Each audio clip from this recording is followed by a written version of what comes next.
Hello, friends. Chuck here with our Saturday Select Pick. This is all the way back from 2015, February 12th, 2015. Remember that being a very good day. Remember being happy that day because we recorded a podcast about folklore. And it was great and a lot of fun. And it's called What is Folklore? And I think you'll enjoy it on this Saturday afternoon. So cue it up and get going right here, right now. Welcome to Stuff You Should Know, a production of iHeartRadio.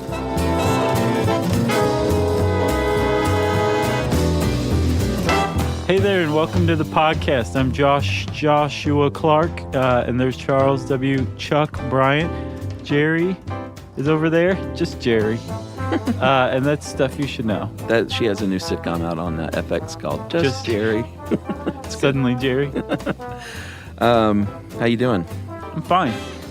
Why do you ask? Well, don't mean to intrude. Just checking.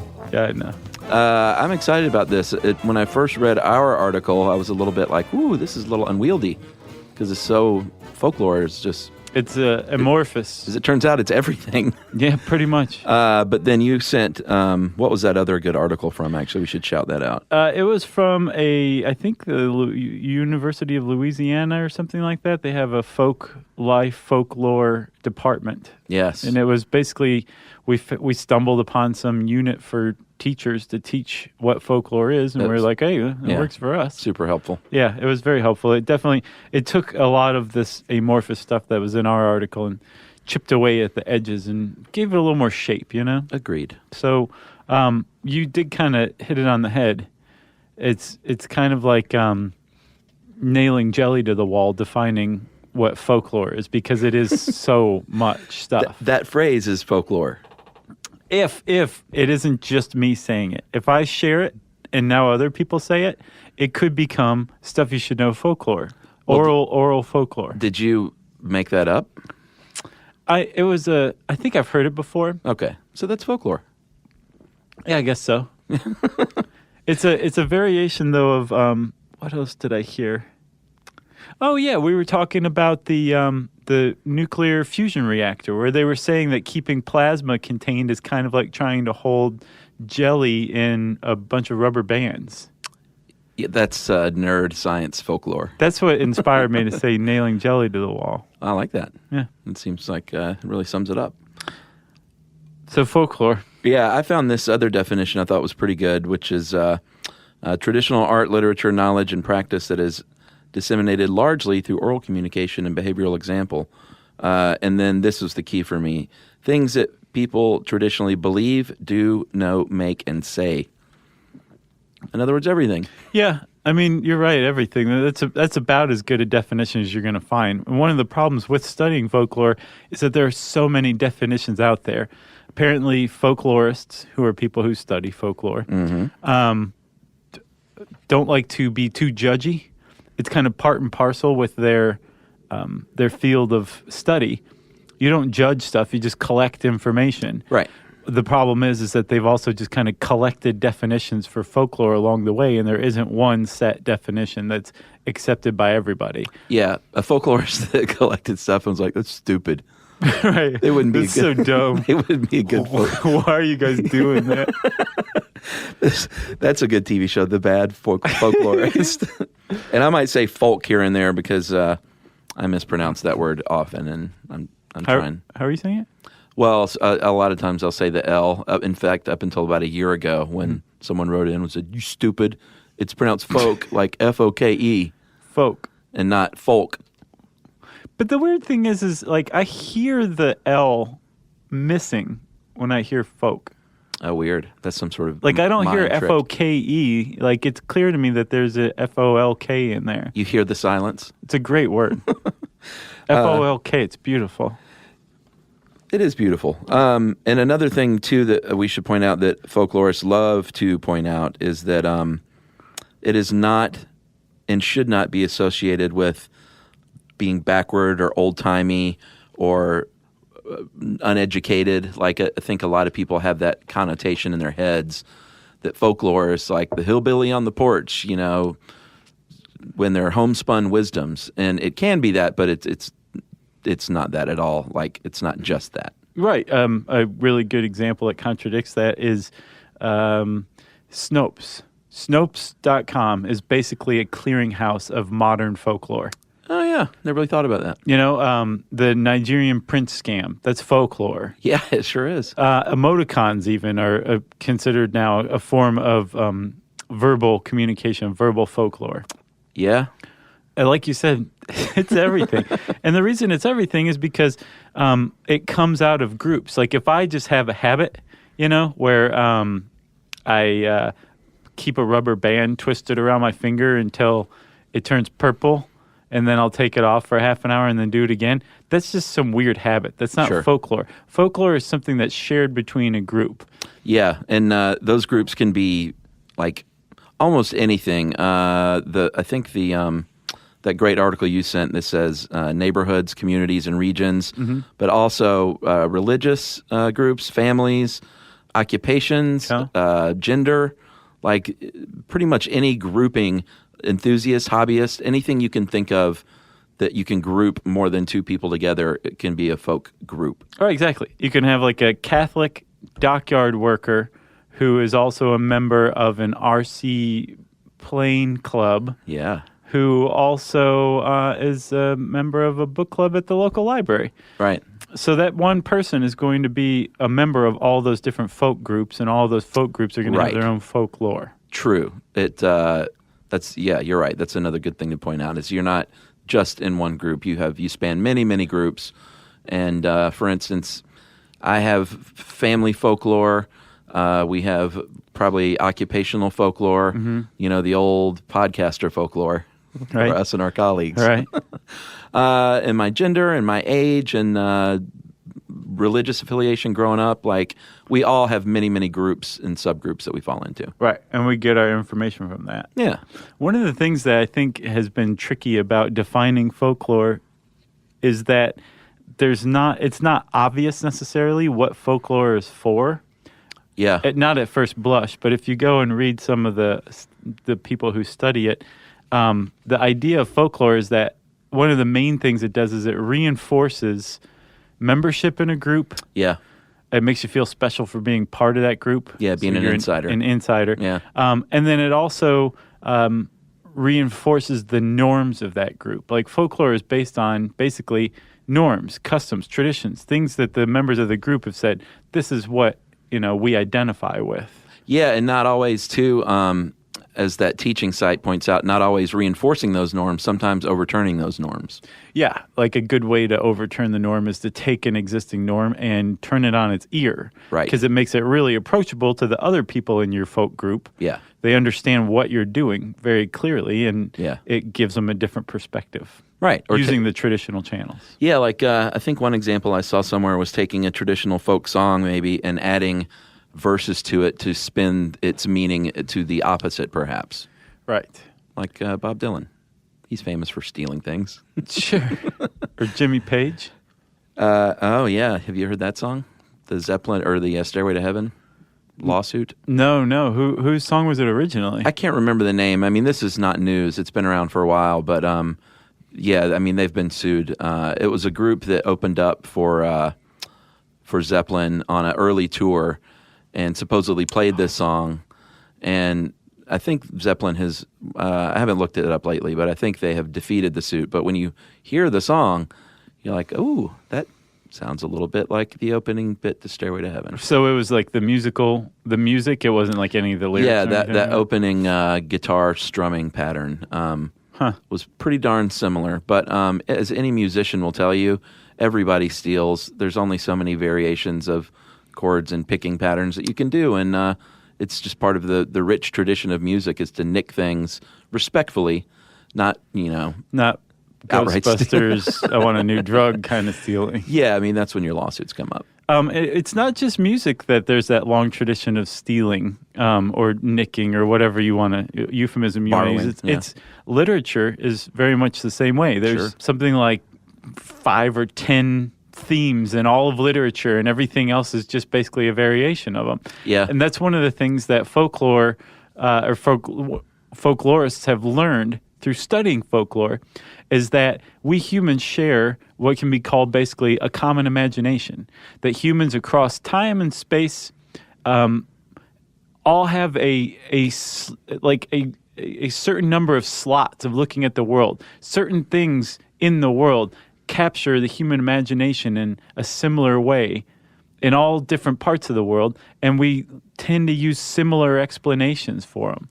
So you'll have independently evolving folklore among groups who've never met before that seek to explain or have a story about something that is just kind of out there in the environment. Yeah, that's a good point. One of the examples of that is in folklore stories, our frogs and toads can be found in all kinds of old stories in all cultures all over the world. That, I mean, it's possible too if you're close to one another, like Korea and China may have stories that overlap one another just through a common geographical boundary.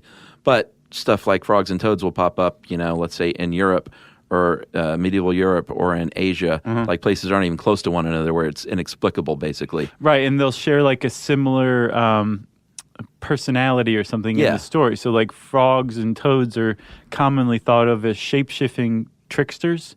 Yeah, and I think this article points out that that's probably because they go from tadpole to frog or toad, and they change themselves physically.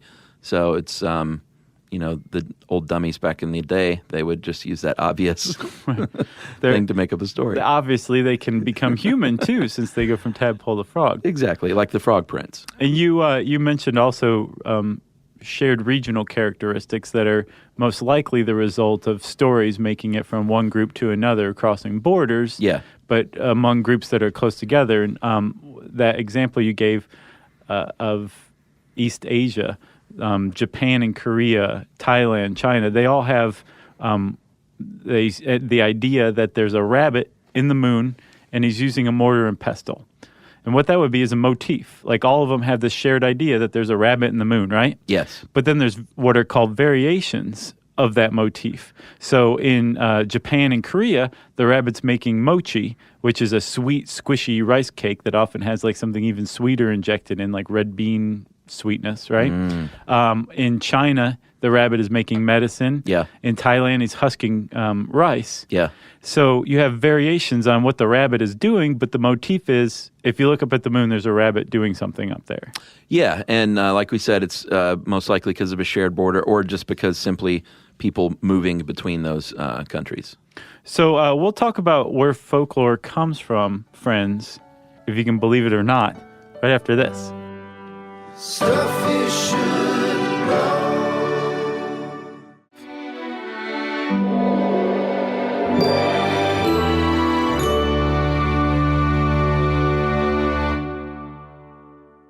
Chuckers. Yo. So we're back. We're talking folklore. We should also say folklore is actually a fairly recent word. It was coined in 1846 by a guy named William J. Toms. Yeah. He was an early antiquarian. He was also very interested in studying what is now come to be called folklore. Yeah, or folk life, we should point out. That's a modern term that folklorists like even more. Yeah, because folklore has this connotation that that it has to do with stories, oral traditions. Yeah, or even not true things, because you've heard like, oh, that's just folklore, like an old wives' tale. Yeah, exactly. So they've expanded it to include or to reflect how inclusive it is by calling it folk life. But William Toms came up with folklore, and it was originally hyphenated. And he was describing these stories that he would go out into the countryside and collect from folk. Like he published a book of like English rural stories that included things like Robin Hood and Friar Tuck and some of the other stories that have become Disneyfied over the years. Yeah. This guy originally put down for the first time on pen and paper and became one of the early folklorists. Yeah, and didn't they call just anyone living in rural areas, weren't they just called folk? Right. Which is why we sort of associate it as like being a bumpkin today. Yeah. But I use that word all the time. In fact, on the Facebook wall here, that's my most common way of addressing the Stuff You Should Know Army is, hey, folks. Oh, I know. It just sounds like chummy folksy to me. Yeah. It's very folksy. Folksy, there you go. Yeah. Hey, folks. So there are a bunch of innumerable groups, really, that pass along folklore. And they're called folk groups. Folk groups, but we can group them generally. Not folk groups, like Peter, Paul, and Mary, Yeah, sure. but folk groups. Yeah, I think I said it with the L just now, didn't I? maybe. Huh. I like it. It's called regional diction. Okay. People get all hung up on that stuff. You guys say this wrong. What's weird, though, is like neither one of us sound like Southerners. Yeah, not really. And I mean, like, you were born here and you don't sound like a Southerner. Yeah, I have certain colloquialisms, though, like have your picture made. Oh, yeah, that Or is like, definitely Southern. Sometimes I'll say, like, you mash a button instead of push a button. Yeah. And I think people should embrace things like that, regional dialect. Right. Instead of getting all hung up on the Queen's English or the King's English. See? Right there. Yeah, that's regional, I imagine. Either one. The Prince's English. It's that what you're talking about is antithetical to globalization, Chuck. Oh, really? Sure. Look at you. Regionalism? Smarty pants. Well, I mean, that's counter to globalization. Globalization is turning the earth into one large village with all these shared values and everything. Regionalism is saying, like, no, we'll just stay as pockets of interacting groups that have our own values and traditions and customs. I like that. Sure. I think it's on the brain because I posted something today on words that are mispronounced Oh, yeah? a lot. And What's up there?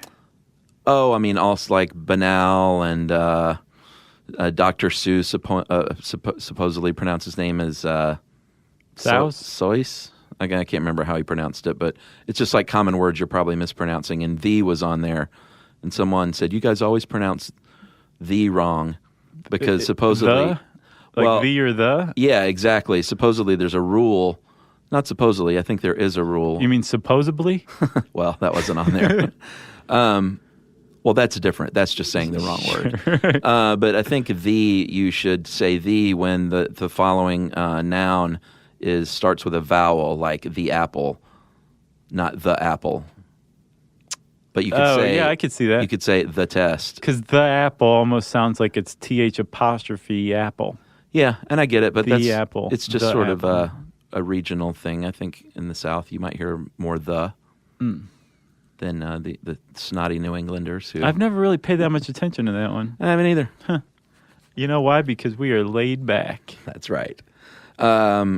All right, so what were we talking about? We're talking about people who spread the groups, the folk groups. One of them Not folk groups, though. No, not Peter, Paul, and Mary.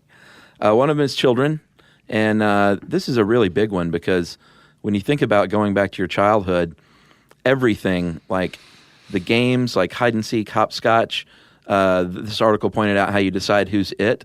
Like that is super specific to your region. But also, not just that, the differences regionally, but think about how intricate some of the rules were to some of those games. Like they were like really well thought out, intricate rules that no one ever wrote down. Oh, no. They were just passed. Yeah. You knew it from observation, imitation, orally. Yeah. Like somebody told you, but no one handed you a flyer called like "kick the can" and you know? Well, one kid did, but he didn't. No one liked that kid. He learned the hard way not to do that. What was your, how did you decide who was it? I'm sure you probably had a go-to. Well, the author of this article mentions bubblegum in a dish. I'd never heard that. I have heard that. Okay. I love that one. The images it evokes, like how many pieces do you wish? And then you go 1, 2, 3, 4, 5. Somebody says how many they want, and then you count out between 2 or 3 people, like 7, and then whatever you land on, that person's it, right? Yeah. Usually we did dirty dish rag, though. God, see, I'd never heard of that one either. Your mother and my mother were hanging out clothes. My mother socked your mother in the nose. Never heard it. What came after that? That's misogynistic and violent. It really was. Something else happens after that, and then it just suddenly goes to, and you are it, you dirty dish rag, you. We did, there were 3 that I remember very strongly. The 1 potato, 2 potato, engine number 9. Yeah. Going down Chicago line, if the train should dump the track, do you want your money back? Oh, yeah, I Yes, forgot no, that maybe one. So. Sure. And then... maybe so wanted their money back. Of course you want your money back if the train derails. No, that's the kid who just wanted to get along. I guess so. And then Eeny Meeny is the other one. Sure. Eeny Meeny Miny Mo, catch a tiger by the toe. Yeah. If he hollers, let him go. Eeny Meeny. Was that it? Mo. And then there were variations on, usually counting out, like I'm making my two hands locked together. We would do like that, and then when you landed on them, you would split them into two fists, and then count each one. Gotcha. Yeah. So there were lots of variations, and that goes down to the neighborhood you live in. Right. It's that specific. Yeah. We would also just leg wrestle for domination. Really? And then that person would choose who was it. I've never leg wrestled. It's not fun. Yeah, I didn't even know what it is, really. It's exactly what it sounds like. I think I've seen it. You lay on the ground and lock legs. Yeah. Like there's no other body parts involved. Right. You're just basically on your back up on your elbows, using your legs to do what, somebody though? else's What's legs. the objective? Basically make the other person cry or stop, shout to stop. But there's not like a pinning or like an arm wrestling? You can pin. And it's one of those things like the Supreme Court's view of pornography, like there's no obvious pin. It's just you just kind of know it when you see it. You know what I mean? Right. So like you can tell, like, oh yeah, that's a pin. But you wouldn't. Again, there's no kid like handing out a leg wrestling in you flyer that shows what counts as a pin. You just kind of know what a pin is. All right, another folk group are families. Very rich traditions within families, from everything from family recipes to holiday traditions. Yeah. And I think like whether or not you use the plastic tinsel on your tree is technically a type of family folklore. Yeah, or whether you open gifts on Christmas Eve or Christmas Day. Yeah. Or whether or not you hide your Easter baskets. Yeah, or you burn your Christmas tree on Christmas Day. Or your family gets in a huge fight every Christmas Day. Sure, that's another one. Yeah. Rich traditions. Family stories also make up traditions. So, like my family story about my Aunt Squeaky shooting at President Ford, that would count as family folklore. That's very good. So within families, it's another very strong place where you see variants and motifs. Well, yeah, across like all folklore. Yeah, but especially within families for me, or I think within all families, because like, your grandmother's recipe for, like I make the Thanksgiving dressing, what other people in the North call stuffing. Sure. We call dressing. Right. And it's my family recipe. That has to do with what you use as the base, though, doesn't it? Like if it's corn-based, it would be... Dressing?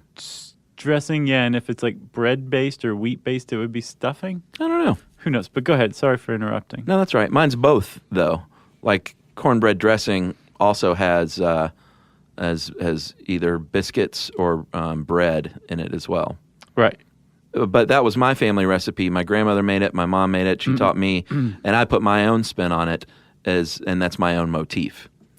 That's your own variation on the motif. Variation on the motif. So Exactly. The motif would be the dressing or stuffing, and then what you do with the recipe would be the variation of it. Yeah, and I mix it up from year to year even, just kind of testing things out. Man, you are a folk rebel. I sure am. With a cause, though. But yeah, so family recipes are that's a common family folklore, family-generated folklore. We got a lot of our indoctrination to just folklore in general through families. And so it was so important in some cultures, including some Native American tribes and some West African tribes, that they would have a designated, basically a folklorist, what a folklore, a modern folklore researcher would call a tradition bearer. Yeah. Who, like, their job in this village or group is to tell each family their family folklore. Like, it was that person's job to keep in charge of all of the folklore of the different families in the community. Yeah, I bet that was a pretty cool gig. Sure. I imagine they were like the great storytellers I bet they could tell a story. Oh, yeah, of their tribe. The great raconteurs. Yeah, that's another word. Yeah? Yeah. You like that one? Yeah, I don't know how I feel about that word. No, really. Like, I think about it once in a while. Almost every time I encounter it, I don't know how I feel about that word. Interesting. Yeah. I like it.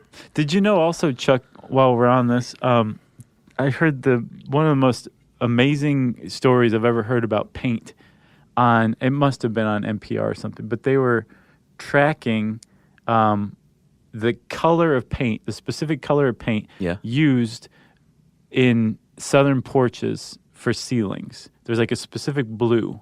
Really? Yeah. And that would count as folklore. Just that color paint. That would be the next type, community folklore. That's right. But the reason I bring that up is because raconteur just makes me think of like somebody sitting in a rocking chair on a porch recounting stories. Yeah, for sure. So that is a great example, you're right, of a community folklore. A festival that your town, the Strawberry Festival in your town is folklore. The Jazz Fest in New Orleans, any sort of local custom that takes place within your community can all be considered folklore. Right. Like that's how we do it around here. That's folklore. Right. As long as it's not like damaging. I wonder though, like all of this stuff is supposedly, at the very least, innocuous, if not positive. Yeah, that's my point. But I mean, surely there's negative folklore that still counts as folklore. I don't know. Like racism.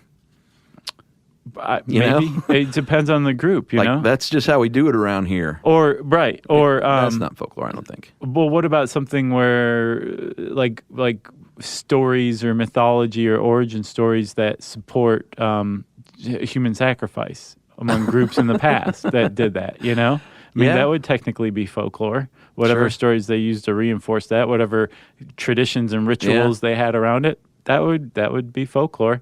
I don't know if you would call that positive. I know I wouldn't. I wouldn't either. I'd like to hear from, I'm sure we'll get some folklorists that are just giddy right now, by the way, that we're covering this. Or they're shouting at their stereos. No, I bet they seem like kindly folk that would just be like excited that we're even hitting on the topic, Yeah. Shining a light their way. They're like, you got everything wrong, but in a way, that's right, because you just generated entirely new folklore. Yeah. That's a good point. So, Chuckers, we talked about children, families, communities. There's all sorts of different folk groups. Those are the big ones. In just a second, we're going to talk about all the different folk genres right after this. Stuff you should know.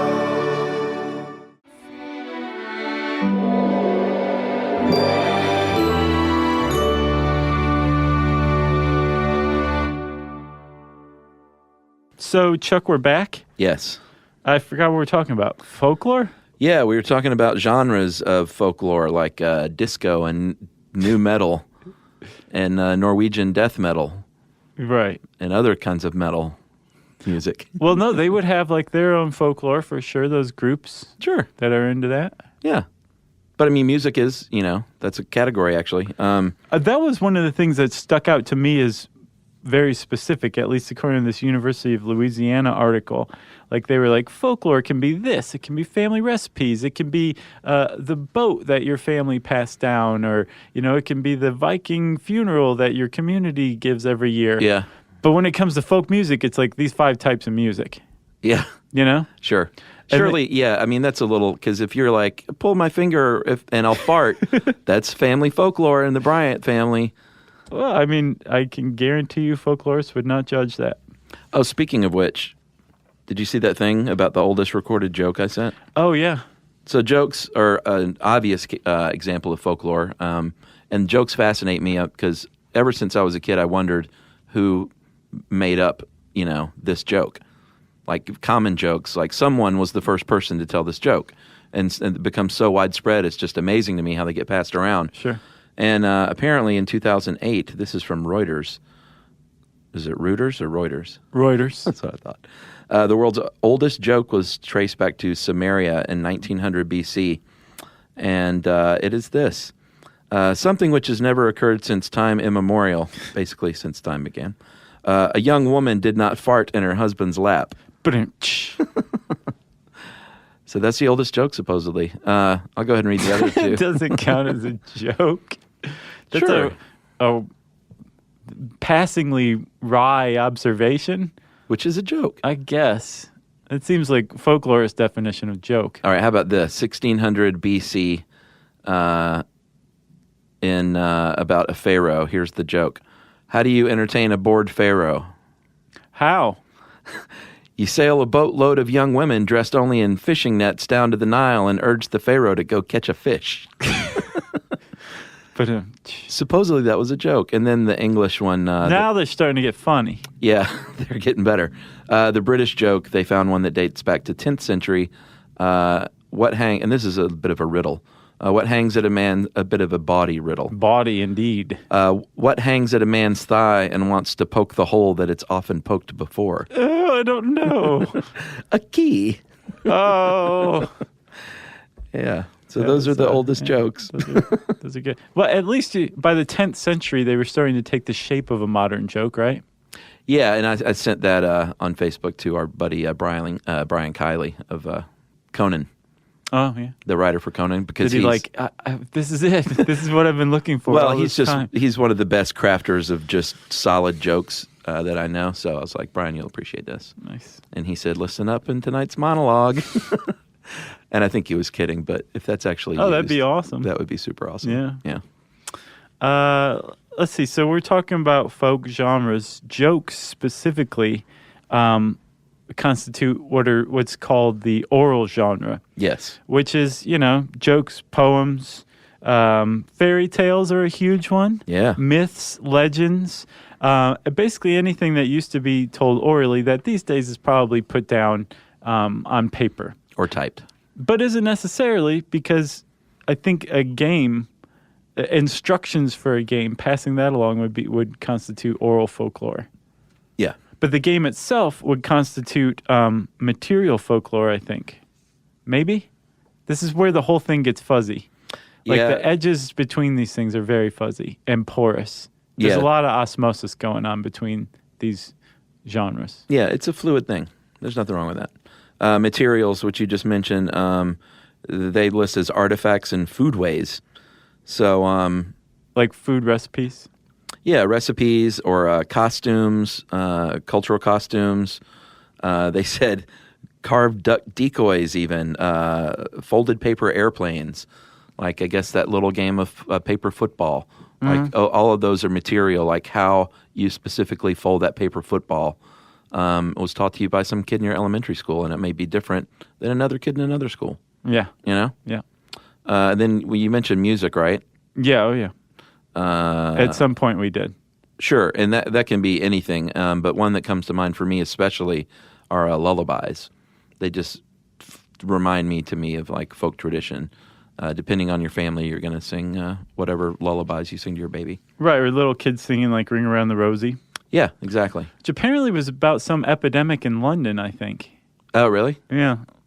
Ringworm around the Rosie? Yeah. No. Like the Rosie has to do with like what like your face looked like when you caught this fever or flu or something like that. Well, then at the end you all fall down? Yeah. Is that dying? Yes. Wow. I'll have to look into that. Dance is a big one. Any kind of rhythmic movement is generally taught within a folk group. Yeah. Can you dance? No. Boy, you and I. No, those would be personal habits. Bad dancing, I think. Yeah. I mean, I knew before I even answered that because I know me and how I dance, and I'm picturing you, and it's equally as bad. I stand still. I know I've reached the point in my life where I'm like, I don't dance. Well, no, I don't even try. Right. I mean, you get me sauced at a wedding. Oh, man. And something might happen. What do you do? Something magical might happen. Like the electric slide or something? Or do you just get out on the floor and go like, I'm going to live forever? I did have one of those. My friend Jerry in Portland, or no, my friend Scott and Emily in Portland, at their wedding, they had a jazz band, and we were all just having a good time and sort of dancing. And I remember very specifically, and I was much younger, but there was like a jazz drum breakdown. And dude, I don't know what came over me. The spirit came over me, and the circle cleared, and I was in the middle, and I just did this like weird scat drum dance solo to this guy's thing. Wow. And it went over great. Everyone, it was one of those like, oh my God, look at Chuck go. And I'm not saying it was good. Right. But did your tuxedo dickie roll up at the end? Yeah, it popped me in the nose. It was pretty great though. Like it stands out in my memory as one of the best parts of the wedding. For some reason. I can imagine why. I don't know if everyone else remembers it. It sounds pretty great, Chuck. It was pretty great. I wish it were on video. Emily likes my dancing. I do a lot of TV theme song dancing to make her laugh. Nice. But it's all in-house, you know. Yeah. It's our little secret. Well, not anymore. I've now just shared with the world. Right. I'll post videos later. What else we have? We have belief. That's a big one. Yeah, that's another genre, which is kind of confounding until, you get to a good example. Because belief is like anything from mythology to religion, to weird customs, to all this other stuff that you would think, well, no, wait a minute, that would be oral or that would be material, right? Right. No, belief is when folklore affects behavior. Like it's good luck to do this before a wedding. Exactly. Or I'm not leaving the house because it's Friday the 13th. Right. Or I'm not going to, I've got to wear black because I'm in mourning or something like that, where you have a belief, it's a folk belief that is affecting your behavior. That's belief folklore. Yeah, another good example they use is the Jewish tradition when you give bread and sugar and salt to your new neighbor as a housewarming gift. I thought they gave another great example in this article too, which was you get into you get rear-ended by somebody in your car, and rather than getting out and screaming at them, you remember the golden rule, which is a folklore, and you calm yourself and say, "It's cool, happens to the best of us." That's belief folklore in action. It says, in action. And then you call your wife and do the complaining to her. Can you believe this? This idiot. Yeah. I was nice to him, but, he didn't deserve it. What else? It was the golden rule in action. Body communication is one I never really thought about, but gestures and expressions are very much cultural specific. If you think about and here in America, we might flip the bird at somebody. And right. England, they do They do two fingers. Yeah, the two fingers up like that. Yeah. Or the old, I don't even know what that's called, with the arm and the inner elbow. Your arm. You know what I think that is based on that, and your thumb on your tooth. Yeah, I think it's like a evil eye kind of, like a hex or a curse. I think that's what those are born from. Okay. No, it's just hilarious. Yeah. If somebody does that. That's old school. Talk about diffusing the tension. Yeah. If you're about to fight somebody and they put their thumb on their front tooth at you, you're just going to go over and pat them on the shoulder and say, thanks for that. I like that. I'm going to start using that. Although I had to have my fake front tooth. I wouldn't want to mess with that. Well, what about this one? The finger on the thumb on the nose and your fingers up and twiddling? Yeah, that's an old one. That reminds me. I asked you guys if you saw the breakdancing 6-year-old, right? Yeah. Oh, my gosh. One of the things this girl does at like a break-off, she's in a competition with this maybe 12-year-old boy. Yeah. He's pretty good. This girl levels him. Yeah. And one of the things she does is slide toward him on her knees, doing that with her thumb on her nose, wagging her fingers at him. Yeah. And you're like, oh yeah, this girl's 6 years old. But it's awesome. You have to check her out. I love that everyone out there is Josh is mentioning this girl every other podcast at this point. I'm going to continue to until everybody writes in and say, yes, I've seen it now. The other insult is the old this one right here.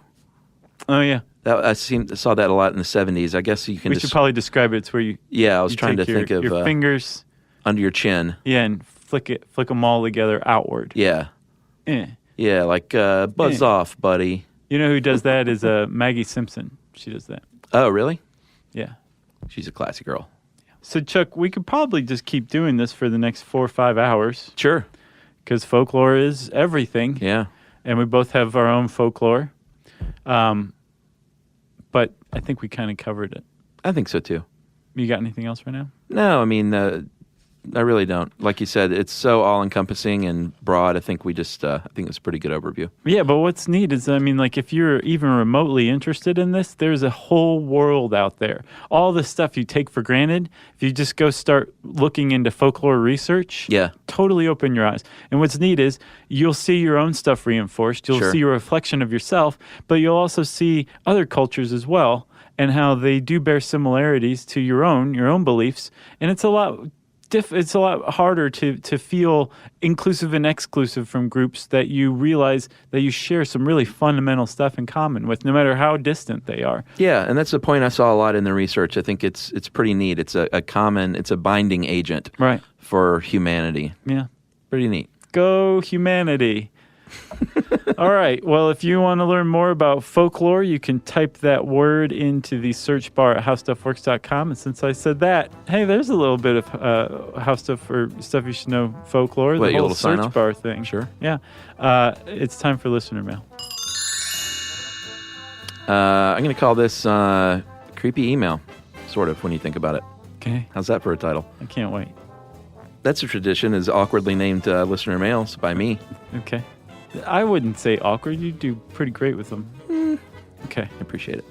Hey, guys and Jerry, I have just listened to your podcast on the singularity, a.k.a. the rise of the machines. And it occurred to me that the entire podcast explored the question of how and when the singularity will happen. But since we do not know exactly what would cause it or what the results would be, isn't it entirely possible that it has already happened? It is quite conceivable that singularity happened some time ago, and that the machines decided, knowing that humans currently believe the singularity not to have happened, that the best course of action was to keep their sentience hidden until some appropriate future time.